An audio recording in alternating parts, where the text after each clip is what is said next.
Welcome to 4 TV. Reserve bank of India RBI Britain నుంచి 100 టన్నులు అనగా 1,00,000 కేజీల బంగారాన్ని భారత్కు తీసుకురానుంది. 1991లో దేశంలో విదేశీ మారక ద్రవ్యం నిండుకోవడంతో బంగారాన్ని అప్పటి ప్రభుత్వం తాకట్టు పెట్టడంతో అనేక విమర్శలను ఎదుర్కొంది. మన బంగారాన్ని అంత పెద్ద మొత్తంలో కుదువ పెట్టడం అదే మొదటిసారి. బ్రిటన్ నుంచి తీసుకువచ్చే బంగారాన్ని ముంబై మింట్ రోడ్లోని పాత ఆర్బీఐ ఆఫీసులో నాగ్పూర్లో భద్రపరుస్తారు. గత కొన్నేళ్ల నుంచి ఆర్బీఐ బంగారం కొనడం మొదలుపెట్టింది. ప్రస్తుతం కొంత బంగారాన్ని స్వదేశానికి తేనుంది.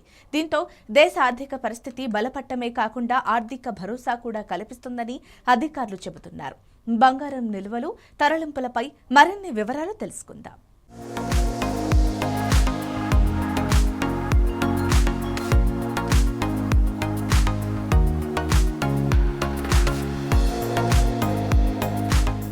భద్రత దృష్ట్యా అన్ని దేశాల సెంట్రల్ బ్యాంకులు బ్యాంక్ ఆఫ్ ఇంగ్లాండ్లో తమ బంగారాన్ని దాచుకుంటాయి.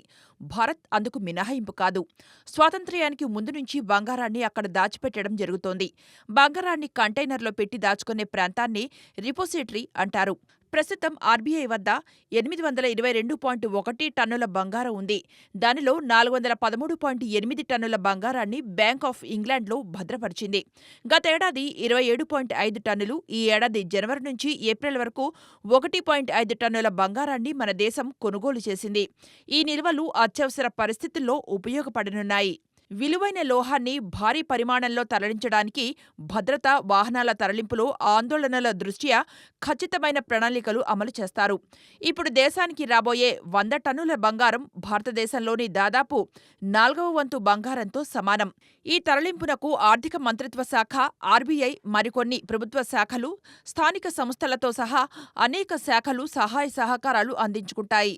మనది సార్వభౌమాధికార దేశం కాబట్టి బంగారంపై ఆర్బీఐ కస్టమ్ డ్యూటీ మినహాయింపును పొందుతుంది. అయితే దిగుమతులపై ఉండే జీఎస్టీ నుంచి మినహాయింపు ఉండదు. ఈ ట్యాక్స్ను రాష్ట్రాలు పంచుకుంటాయి. పెద్ద మొత్తంలో బంగారాన్ని తరలించడానికి కట్టుదిట్టమైన భద్రత మధ్య ప్రత్యేక ఎయిర్క్రాఫ్ట్ను వినియోగిస్తారు. బంగారం అంటే భారతీయులకు ఎనలేని మక్కువ. 1991లోని జనతాదళ్ చంద్రశేఖర్ ప్రభుత్వం ఇంటర్నేషనల్ మానిటరీ ఫండ్ IMFకు వడ్డీ చెల్లించడానికి బంగారాన్ని కుదువ పెట్టడంతో అలాంటి పరిస్థితులను ఎదుర్కొనేందుకు కొంతకాలం నుంచి కేంద్ర ప్రభుత్వం బంగారం కొనుగోళ్లపై దృష్టి పెట్టింది.